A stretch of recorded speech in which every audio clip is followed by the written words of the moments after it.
All right, guys. Now, Maroon 5, also known as Buffoon 5 and Moron 5, have just released a new album.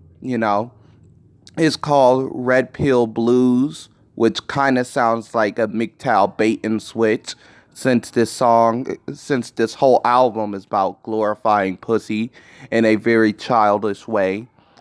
And it would make sense since they have like some type of internet shit on their faces and stuff like that. And this guy looks like Will I Am a little bit. Now, for all of you who don't know the history of Maroon 5, let's get into it. All right, Maroon 5, famous neo soul rock group turned total outright pop sellouts. They, of course, had albums like Song of Jane, which totally had legit soulful sounding tracks, which were pretty awesome. And then later on, during the 2010s, they decided to, pretty much sell out and make generic pop music. All right, now let's get into the track listing. Now, of course, I have to talk about Red Pill Blues, which sounds like a MGTOW bait and switch. If you follow this channel, you know the whole MGTOW movement and stuff like that. So yeah, it sounds like a MGTOW bait and switch, especially since this album is full of just total love tracks.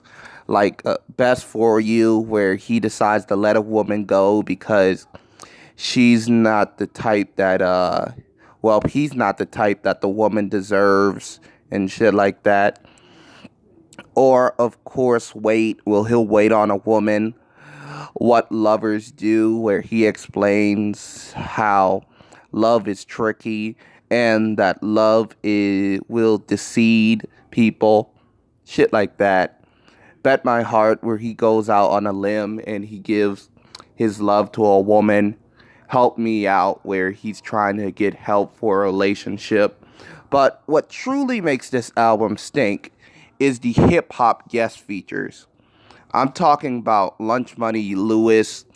I'm talking about one of Kendrick Lamar's worst performances, along with Future, one of his most generic performances. I'm talking about the 10-minute track Closer, which is the closer of the standard edition of the album. But this is not the standard, my friend. This track listing is about 14 or 15 tracks, I should say. But all of this is the same thing you would expect from Maroon 5. And it seems like the more, I don't know, members they have in this band, the less musical they sound. Like, that's a trip.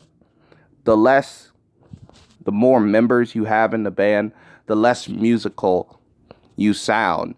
I mean, this whole album just sounds very cookie cutter, EDM, soulless pop music, as their standard is. I mean, sorry.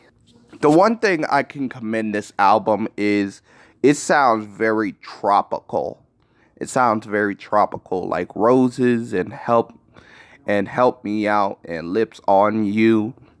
It sounds very tropical. Like, it sounds like they're taking influence from the whole Jamaican wave that Drake kind of started.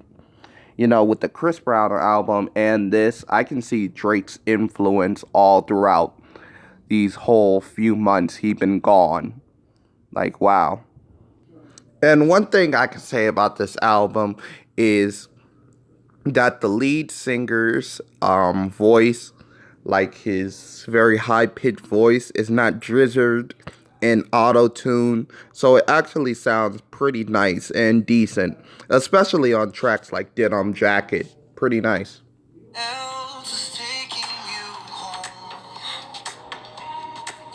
Oh yeah, Denim Jacket starts out with this cool like guitar, a organic instrument, nice, but then it's just drowned by fucking what you call it, beats, production, just whatever you like to call this.